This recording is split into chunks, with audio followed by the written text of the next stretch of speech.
Segunda de Pedro, capítulo 1, versículo 1 y 2. Segunda de Pedro, capítulo 1, 1 y 2. Y dice la palabra del Señor en nombre del Padre, del Hijo y de su Santo Espíritu. Simón Pedro, siervo y apóstol de Jesucristo, a los que habéis alcanzado por la justicia de nuestro Dios y Salvador Jesucristo, una fe igualmente preciosa que la nuestra, gracia y paz os sean multiplicadas en el conocimiento de Dios y de nuestro Señor Jesús. El tema que quiero compartir con cada uno de vosotros en esta noche se titula Una gran salvación.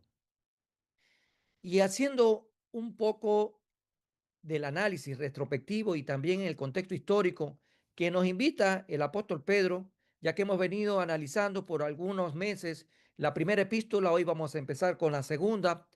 Podemos ver al apóstol Pedro en ese contexto histórico ya como un anciano, anciano y consciente de que su partida de este mundo estaba cerca, ya estaba cerca. Y escribe su segunda carta a los creyentes, a todos los cristianos, con una profunda preocupación pastoral. Que la fe de los hijos de Dios no se quede estancada. Y eso es importante no solamente en el tiempo en el cual él escribía esta carta, inspirado por el Espíritu Santo, sino en los tiempos actuales, en los tiempos que vivimos, en los tiempos de convulsión, en los tiempos que están atestados a nuestro alrededor de maldad. Por eso es importante que como hijos de Dios nuestra fe no se quede estancada, sino que crezca, que madure y que produzca frutos de verdadera piedad.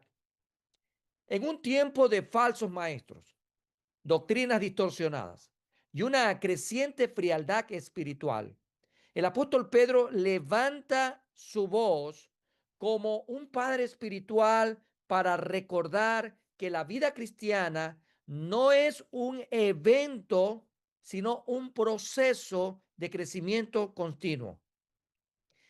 Es la vida cristiana la que tenemos que ver de manera ascendente, de manera dinámica, porque todos y cada uno de nosotros somos parte del cuerpo de Cristo. La iglesia es orgánica. Tú y yo somos ahora vivos en Cristo Jesús, aquel que trajo a nuestra vida vida y vida en abundancia. Por ello se nos recuerda en esta noche a través de esta epístola y lo que vamos a ir profundizando, que la vida cristiana no es un evento que simplemente ocurrió de un instante a otro, sino que va de continuo creciendo.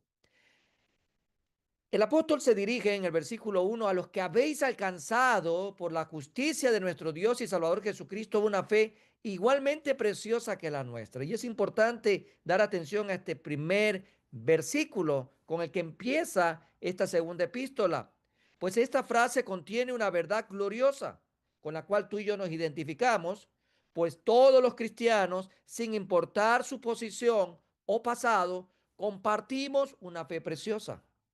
Eso es algo que lo tenemos en común. No hay una fe de segunda categoría. No existe tal cosa. Todos somos herederos de una misma gracia.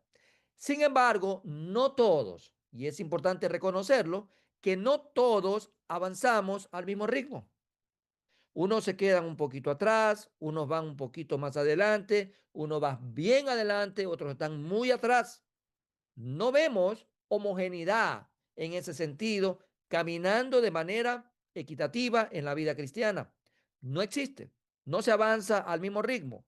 Muchos han recibido la fe, pero no han desarrollado la plenitud de la vida espiritual que esta fe promete.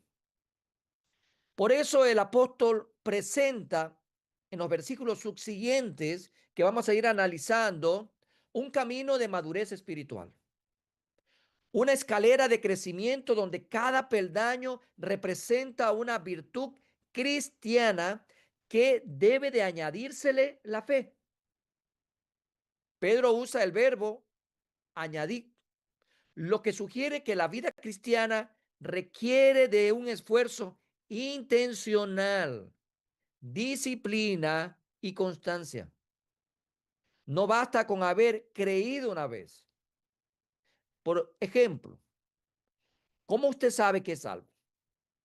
Pregúntese el día de hoy. ¿Cómo usted, ahí donde se encuentra, al hacerse esta pregunta, usted sabe que es salvo? Y tal vez para muchos viene de manera inmediata un pensamiento, una escena, un momento en donde usted a tiempo atrás, un día, tal vez en la primera iglesia bautista de Guayaquil, o tal vez en su casa, o en cualquier otro lugar de este planeta Tierra, usted levantó la mano porque alguien le pidió y dijo, haga la decisión de fe, y usted dice, soy salvo porque en tal fecha yo hice la decisión de fe. Mucha gente que ha hecho decisión de fe puede ir camino al infierno. ¿Cómo usted y yo sabemos que somos salvos? Por los frutos los conoceréis, dice la palabra del Señor. E incluso si vamos a la palabra y nos vemos ahí con el apóstol Juan, otro amigo de Jesús, podemos encontrar algunos textos que dan evidencia realmente si es que usted y yo somos hijos de Dios, si es que usted y yo realmente somos salvos. En ese sentido, cuando dice 1 de Juan capítulo 4 versículo 8, dice que el que no ama no ha conocido a Dios porque Dios es amor. Así pregúntese el día de hoy, ¿usted ama realmente? Hay otra parte que dice que el que cree en el Señor y aborrece a su hermano, pues el tal es mentiroso. El mismo apóstol Juan habla de un sinnúmero de evidencias que debe dar aquella persona que dice ser salva. Regresando a nuestro texto y a nuestro contexto con lo que el apóstol Pedro en cambio nos comparte, es necesario comprender en esta noche que no basta con haber creído una vez, tiene que darse manifestación del crecimiento. Hay que seguir creciendo y ese crecimiento tiene que ser en la gracia y el conocimiento de nuestro Señor y Salvador Jesucristo, de acuerdo a lo que más adelante en otro martes de bendición iremos analizando en el tercer versículo, o perdón, en el tercer capítulo de esta segunda epístola. En un mundo moderno donde muchos buscan resultados inmediatos, porque hoy lo que más se busca es inmediatez, rapidez, velocidad, eficiencia. El cristianismo nos llama a un crecimiento progresivo. Y eso es importante, mirar hacia dónde se nos llama nuestra nueva condición en esta tierra. Identificándonos como seguidor de Cristo, estamos llamados a un crecimiento progresivo. Con esta introducción, hoy quiero hablar acerca de esta gran salvación. El apóstol Pedro nos está presentando sus credenciales en el primer versículo. Y es importante retomarlo, pues él se presenta ahí como no solamente un apóstol, sino también como un siervo de Jesucristo. Qué importante es. El apóstol era el enviado, el siervo es el aprendiz. Tenga presente eso. Apóstol es enviado, siervo es aprendiz, es seguidor, el que sigue las pisadas, el que hace lo que el maestro ha mandado. En ese sentido, el versículo 1 nos pone en ese contexto al ver las credenciales que nos presenta este hombre de Dios. De este modo, mantiene un buen balance entre su autoridad, pero también su humildad. Y es una humildad apropiada de un gran hombre de Dios. La autoridad como apóstol, Jesús lo envió a predicar, a llevar ese mensaje de salvación y vida eterna. Por otro lado, identificándose como un siervo, como un esclavo, por amor al Señor Jesús. Escribe en esa condición el apóstol Pedro a los cristianos de una segunda generación, pues ellos no tuvieron la dicha de conocer a Cristo personalmente como lo hizo él. Sin embargo, estos cristianos a los cuales el apóstol Pedro se dirige tienen una fe igualmente preciosa. Y eso es indiscutible. Y es también esa misma fe preciosa que manifestaban los apóstoles y los demás testigos presenciales de la vida de Cristo. Esa fe se explica no por el gran ministerio evangelístico de Pedro, sino que se debió a la obra de Dios, a la obra de Dios que la hizo en la vida de Pedro, que la hizo en la vida de aquellos cristianos y también lo hace en tu vida y en la mía. Y eso es la obra de Dios. Tanto Pedro como los cristianos a quienes escribe deben su vida espiritual a la gracia de Dios. Nuestra vida espiritual no tiene otro dador que no sea Dios en su gracia, en su benevolencia absoluta para contigo y para conmigo, demostrándolo en la cruz del Calvario a través de Cristo Jesús. Sin Cristo no tuviéramos vida espiritual. Estuviéramos muertos espiritualmente y estuviéramos muertos en delitos y en pecados. La gracia infinita de Dios, demostrada ahí en la cruz del Calvario, hizo y hace posible que tú y yo tengamos esa vida espiritual a la que el apóstol Pedro se refiere. Y hay que notar una frase que es importante mirarla en los versículos que voy a tomar como referencia, versículo 3 y versículo 4 de segunda de Pedro capítulo 1. Se nos repite aquí una frase que es importante. En el versículo 3 encontramos: como todas las cosas que pertenecen a la vida y a la piedad nos han sido dadas por su divino poder. Subraya esa parte, nos han sido dadas sin merecerlo, ¿eh? Sin merecerlo. Y dice claramente, por su divino poder. Versículo 4 también encontramos otra frase, y nos ha dado. Versículo 3 y 4 tenemos esta frase en común. Lea conmigo el versículo 4. Por medio de las cuales nos ha dado preciosas y grandísimas promesas, para que por ellas llegaseis a ser participante de la naturaleza divina. Se nos ha sido dada esa nueva naturaleza en Cristo Jesús. Acuérdese que cuando estábamos en Cristo Jesús, la única naturaleza que teníamos era adámica. Era esa naturaleza de Adán, esa naturaleza que ya estaba condenada, que se dirigía derechitamente al infierno. Hoy por hoy, al tener a Cristo Jesús en nuestras vidas, tenemos ahora una nueva naturaleza. Y mientras que estemos en esta tierra, tenemos que caminar con esa naturaleza adámica porque estamos en la carne, pero también ahora tenemos una nueva naturaleza que es la de Cristo Jesús, la que nos ha sido dada sin merecerla por la gracia y la misericordia de nuestro Padre Celestial.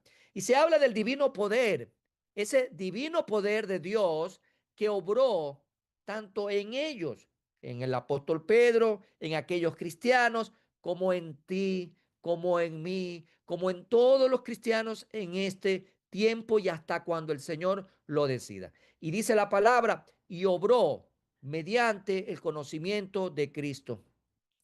La fe de estos cristianos era igualmente preciosa.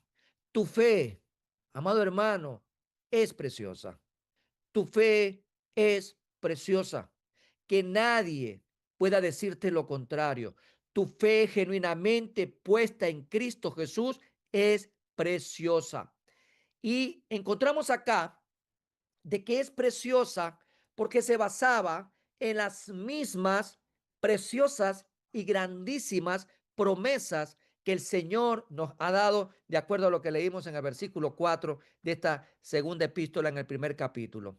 Esas promesas del Evangelio, del nuevo pacto, que el mismo autor, el libro de los Hebreos, también nos recuerdan esta noche. Dice Hebreos 8:6, pero ahora tanto mejor ministerio es el suyo, cuanto es mediador de un mejor pacto establecido sobre mejores promesas, aquellas promesas del Evangelio del nuevo pacto.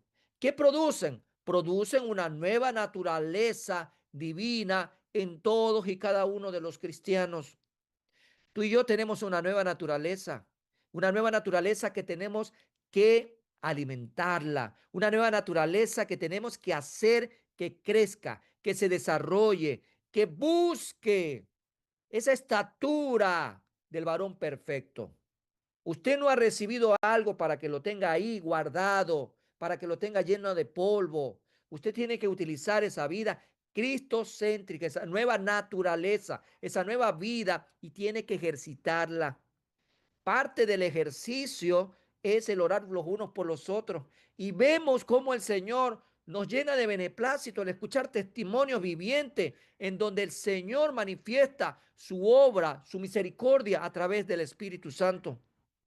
¿Quién no se llena de alegría cuando escucha un testimonio de sanidad? ¿Quién no se llena de alegría cuando ve un matrimonio restaurado por la obra y la gracia y la misericordia de Dios?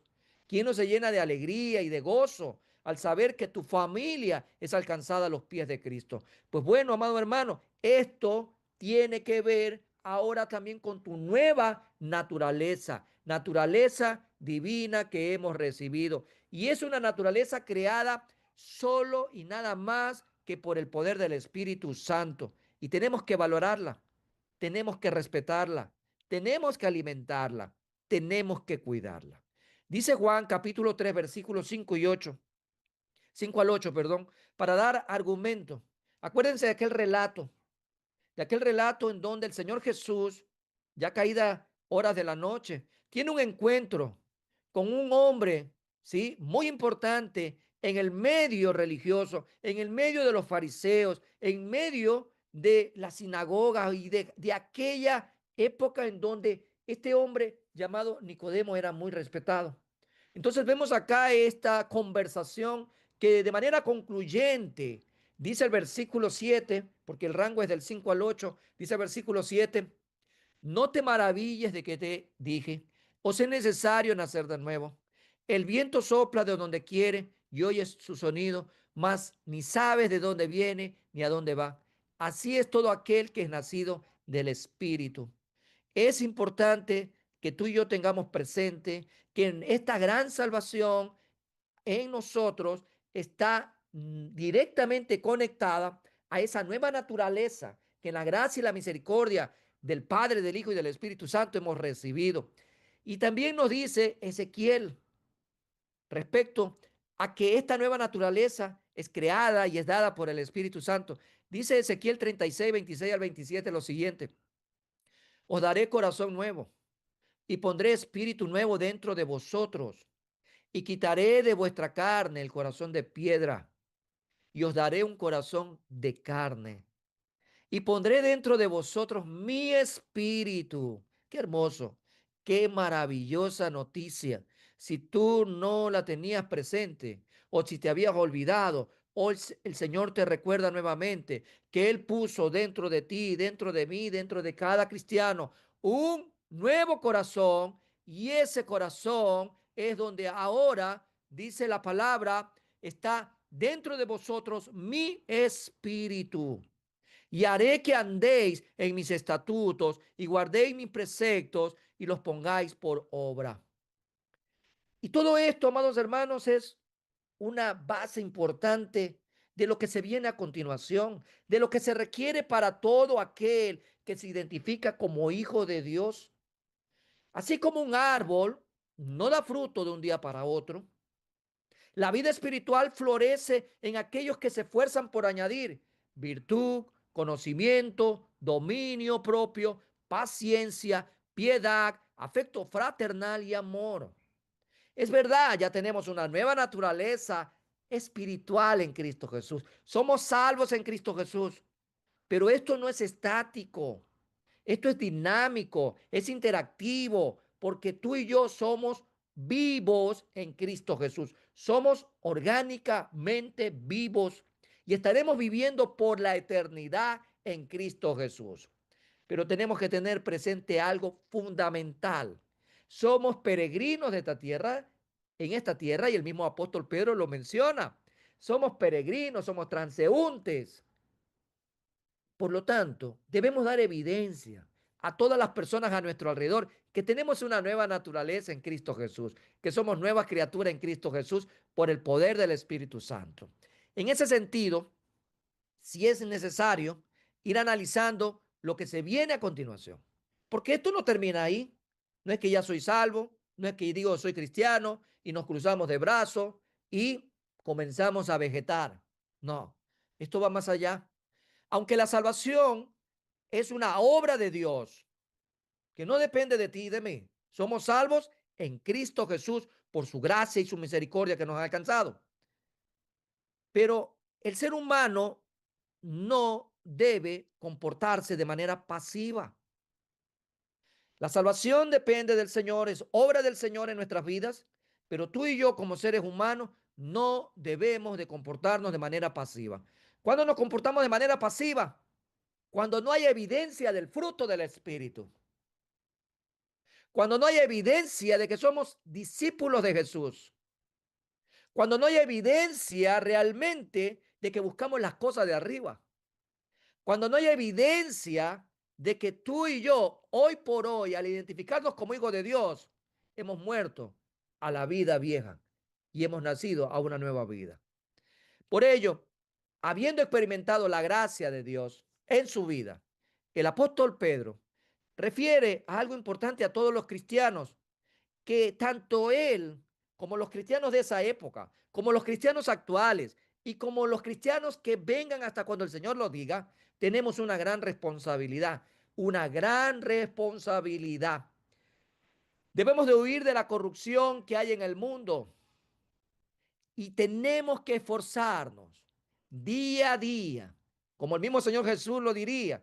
Hey, el que quiere venir en pos de mí, niéguese a sí mismo, toma su cruz y sígame cada día.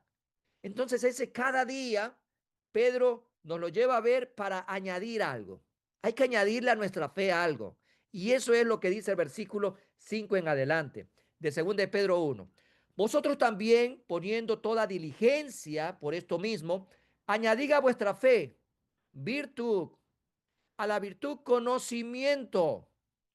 Y aquí usted está encontrando un verbo, añadir, una acción. Hay que añadir a nuestra fe. No solo basta con creer, no solo basta con confiar.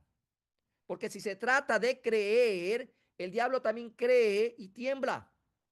Aquí que es lo que trata de enseñarnos, lo que se viene de aquí en adelante, es que a nuestra fe hay que añadirle virtud, conocimiento. Dice el versículo 6, al conocimiento, dominio propio, al dominio propio, paciencia, a la paciencia, piedad. Versículo 7, a la piedad, afecto fraternal y al afecto fraternal, amor. Si usted y yo hacemos una analogía, hacemos una comparación, todos y cada una de estas características, de estos adjetivos que deben de evidenciarse y que cualifican la vida de un cristiano, lo podemos ver de manera directa en lo que el apóstol Pablo en este caso nos refiere. Pablo dice en Gálatas capítulo 5, versículos 22 y 23, que todas estas cualidades son elementos del fruto del Espíritu Santo. ¿Quién va a provocar en nosotros, amados hermanos, amor? ¿Quién puede provocar en nosotros gozo? ¿Quién puede provocar en nosotros paz, paciencia, benignidad, bondad, fe, mansedumbre, templanza? Porque dice la misma palabra, contra tales cosas no hay ley, dice Gálatas 5, 22, 23. Es solo el Espíritu Santo de Dios. Y en medio de ello, estas cualidades son elementos del Espíritu Santo.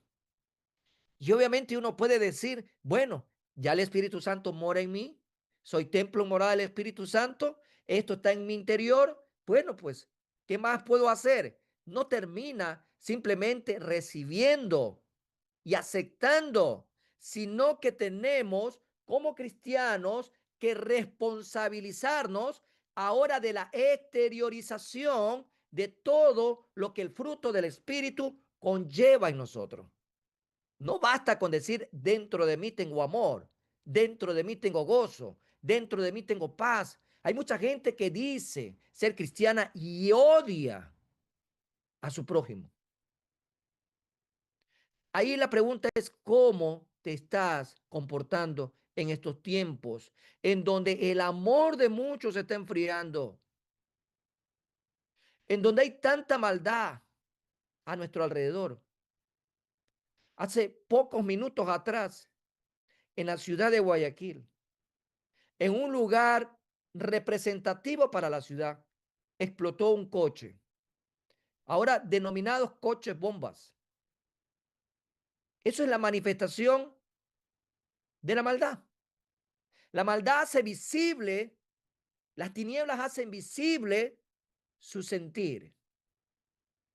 Ahora, si tú y yo representamos a Jesús en esta tierra y somos embajadores de Cristo Jesús, porque eso es lo que somos, embajadores de Cristo Jesús, tenemos entonces que manifestar lo que el Paracleto hace en nosotros ahora, desde nuestro interior, porque desde nuestro interior corren ríos de agua viva.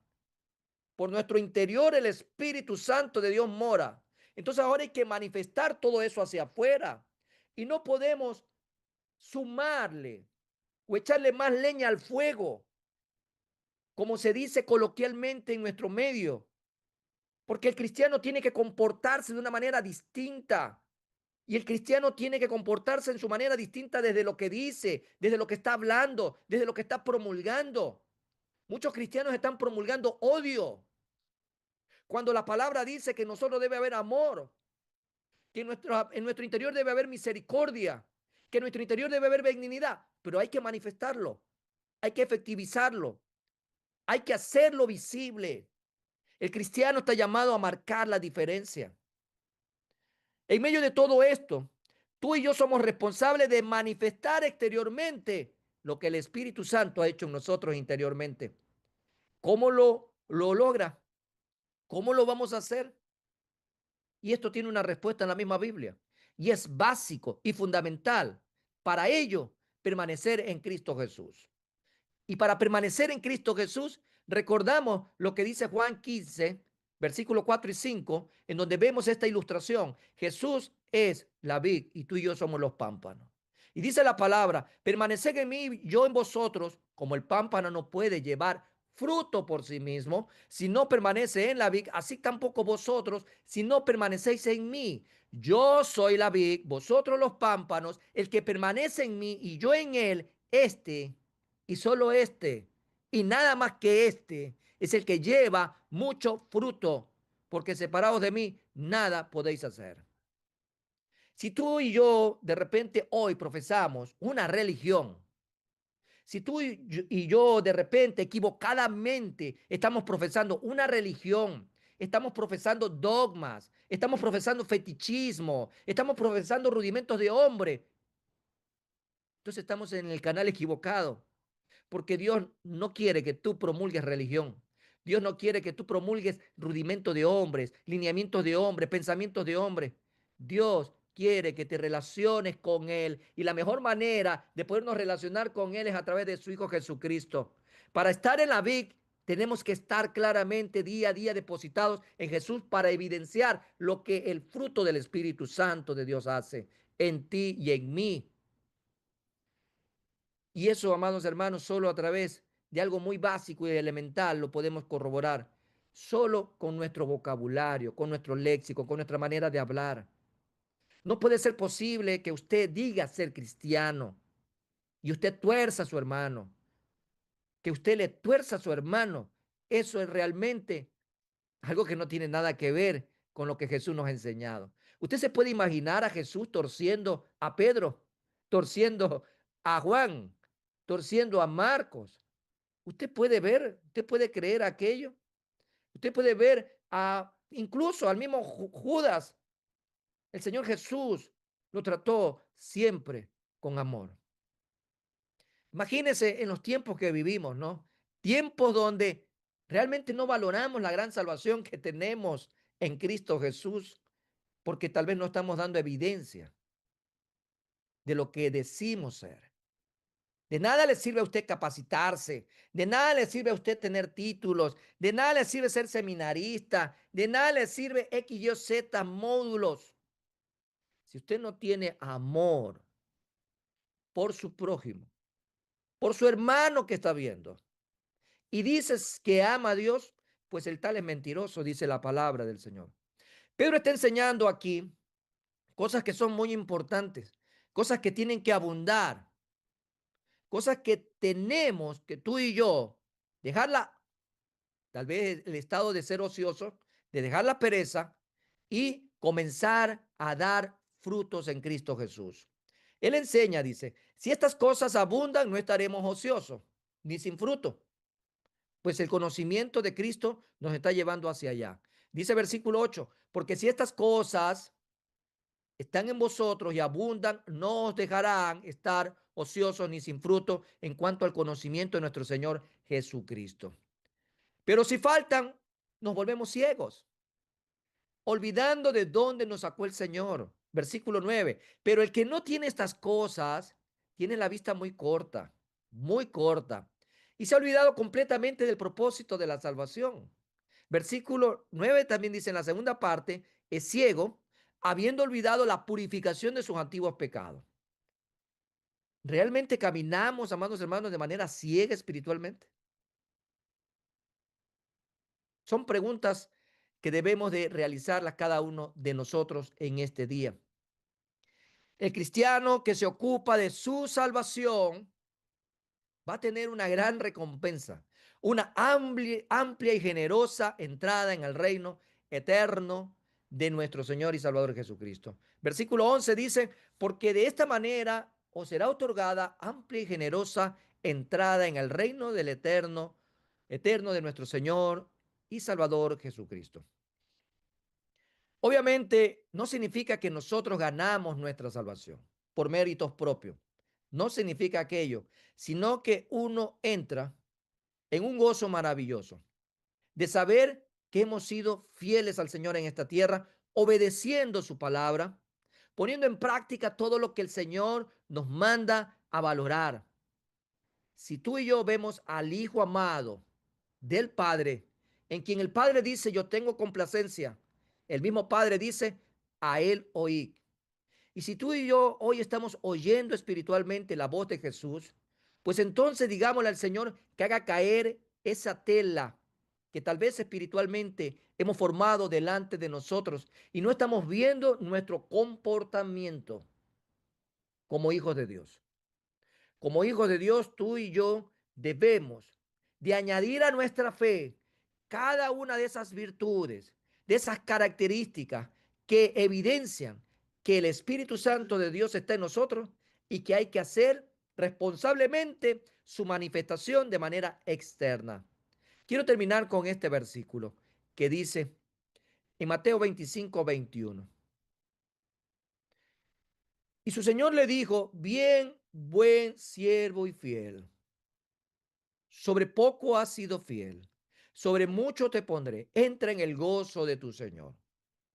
Y el versículo 23 también dice más adelante, su Señor le dijo, bien, buen siervo y fiel. Sobre poco has sido fiel, sobre mucho te pondré. Entra en el gozo de tu Señor. Tenemos una gran salvación que en la gracia y la misericordia del Señor se nos ha otorgado. Tenemos una nueva naturaleza en Cristo Jesús, que es por el poder del Espíritu Santo. ¿Qué hacemos con todo lo que hemos recibido, con todo lo que se nos ha dado? ¿Valoramos la gran salvación que Dios nos ha dado?